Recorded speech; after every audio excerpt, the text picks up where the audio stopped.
जय श्री कृष्ण मित्रों, शिव शक्ति एस्ट्रोलॉजी में आपका स्वागत है।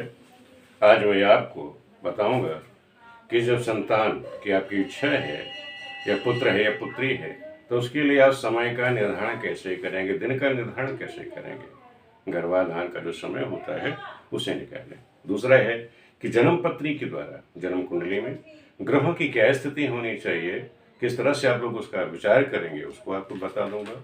और गोचर में कहाँ क्या स्थिति होती है, इस सब की संपूर्ण जानकारी आज मैं आपको दे रहा हूँ कि गर्भाधान समय पुत्र पुत्री की इच्छा करनी है। जिसकी इच्छा है उससे कब गर्भाधान करना चाहिए, किस समय करना चाहिए, किन तिथियों में करना चाहिए, और ग्रहों की स्थिति कुंडली में क्या देखें, इस सभी के लिए। ये नहीं कि कोई जो ज्योतिषी है, ज्योतिष सीख रहे हैं उन्हीं के लिए, ये आम जनता के लिए भी है। आप आम लोग भी इसको सीखें और आप अपने जीवन में उतारिए, तो इससे निश्चित है, क्योंकि हमारे ऋषियों पे रिसर्च किया हुआ चीज़ है कि इसमें आप लोग करते हैं, संतान की इच्छा है आपको, तो ये समझ लो जो भी संतान आपको उत्पत्ति होगी अच्छी संतान होगी, जो सत्कर्म करने वाली होगी। तो इस तरह से ध्यान रखें कि इनका जो लग्न बताए गए हैं, नक्षत्र बताए गए हैं, योग बताए गए हैं, इन सब का अपने जीवन में आपको किस तरह कैसे करेंगे मैं आपको बताता हूँ कि पुत्र पुत्री संतान के लिए गर्भाधान का जो दिन है वो कैसे आप निर्धारण करोगे। तो ये ध्यान रखो, जिस दिन स्त्री का मासिक धर्म शुरू होता है उस दिन से अगर आपको पुत्र संतान की इच्छा है तो क्या करेंगे, चौथा दिन, छठा, 8वां, 10वां, 12वां, 14वां और 16वां दिन आप लेंगे। जिस दिन उसका मासिक धर्म शुरू हुआ है उससे चौथा, छठा, 8वां, 10वां, 12वां और 14वां, 16वां दिन लेना है। और आपको कन्या संतति की इच्छा है, किसी को कन्या संतान की इच्छा है, तो जिस दिन उसका मासिक धर्म शुरू हुआ है उस दिन से 5वां, 7वां, 9वां, 11वां, 13वां, 15वां दिन आपको लेना चाहिए। ये तो हो गया आपको दिन, आपने जिस उसका मासिक धर्म शुरू हुआ स्त्री का उससे ये दिन आपको लेने। अब यही गर्भाधान का समय क्या होना चाहिए, तो आप ये ध्यान रखिए कि समय निर्धारण के लिए लग्न होती है, हमारे पास 12 लग्न हैं, 12 राशियाँ हैं। उसमें पुरुष लग्न है और स्त्री जो समराशि है वो स्त्री कारक है, जो पुरुष राशियां हैं वो विषम है।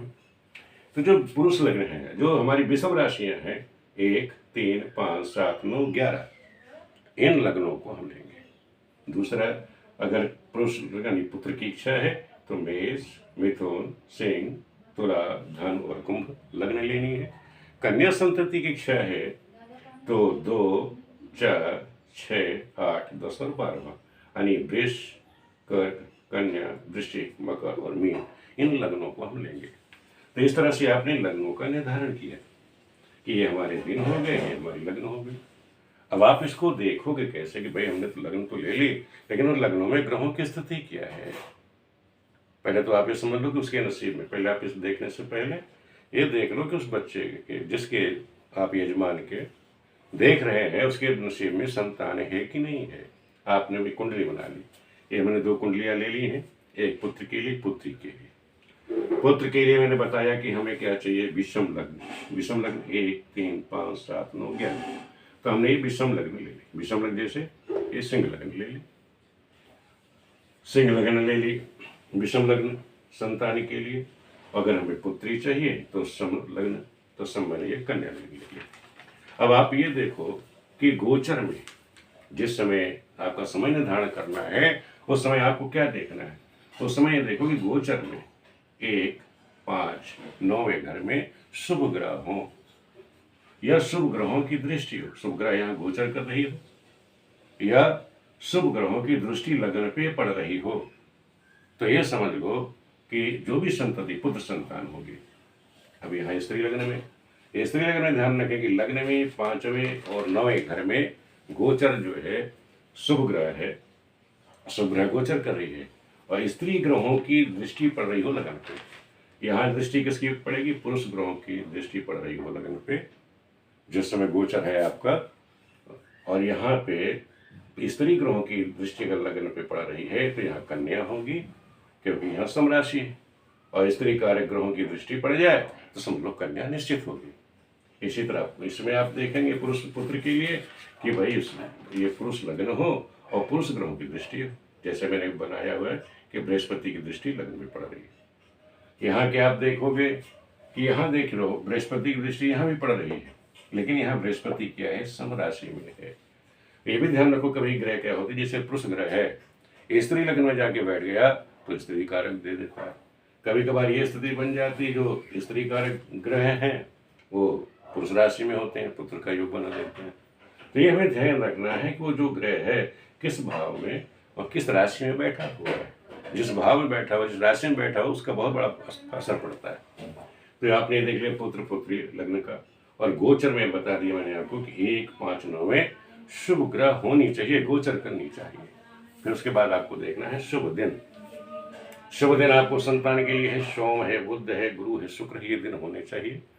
इतवार है, मंगल है, शनिश्चर ये नहीं होने चाहिए।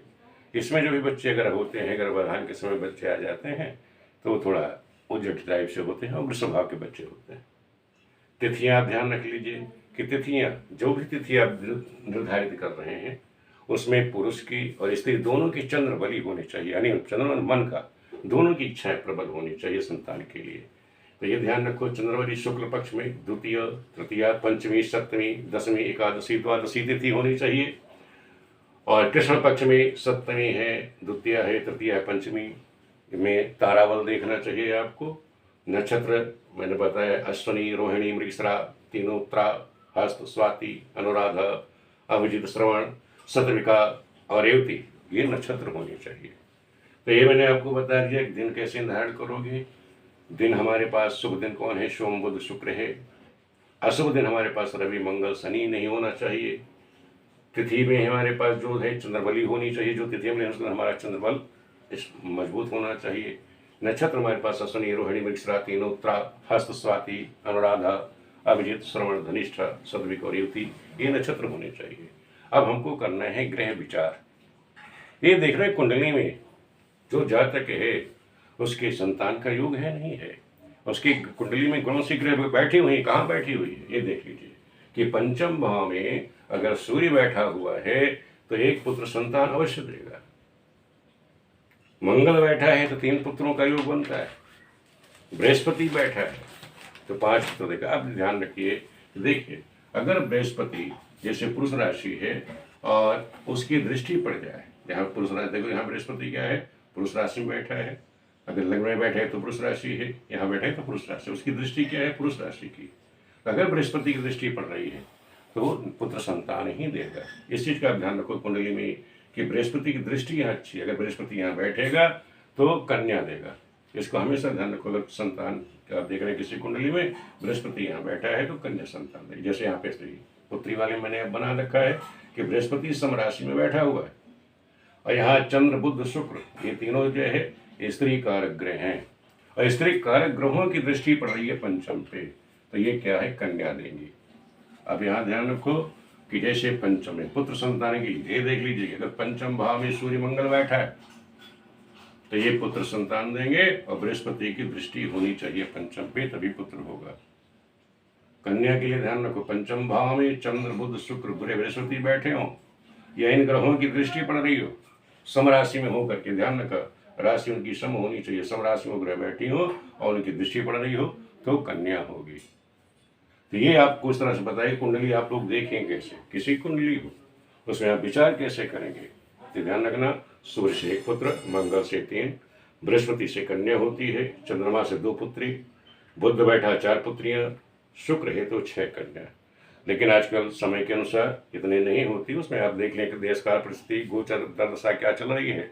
तो आजकल तो समय ऐसा है कि आदमी 1 या 2 संतान से ज़्यादा नहीं चाहता, तो वो सब विचार करना आपके मैं बता दूंगा आगे चल के आगे वीडियो में। और लेकिन ध्यान रखो, पंचम में अगर शनि, केतु, राहु बैठे हैं, ये संतान के बाधक हैं, संतान में दिक्कत डालेंगे, बाधा होंगे, बंधक योग बना देंगे, संतान नहीं होने देंगे। पंचम में अगर ये ग्रह बैठी हैं तो संतान नहीं होगी, अशुभ है। ये भी ध्यान रखो, अगर मंगल जैसे मान लो पंच कुंडली बनी हुई है, पंचम में यहाँ मंगल बैठा हो, मंगल की दृष्टि पड़ रही हो, द्वितीय में बैठा हो, पंचम बैठा, अष्टम बैठा, मंगल की दृष्टि पड़ रही तो गर्भपात करा देगा। ये भी ध्यान रखो, मंगल कुर ग्रह अगर मंगल बैठा है, चाहे वो एकादश में बैठे, द्वितीय भाव में बैठे या दसम में बैठे, तो वो गर्भपात करा देता है। तो इस चीज़ का आप लोग विचार करके फिर निर्णय आप लोग लीजिए कि संतान कब होगी, क्या होगी।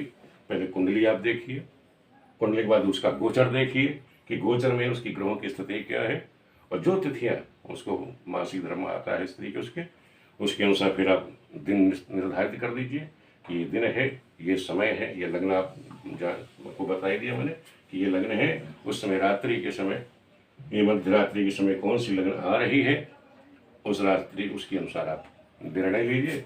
ये बताइए आप लोगों को ये वीडियो कैसी लगी। मेरी कोशिश है कि आप लोगों को सही तरह से मैं समझा के चलूँ, और आप लोगों को मुझे उम्मीद है कि बिल्कुल समझ में आ गई होगी।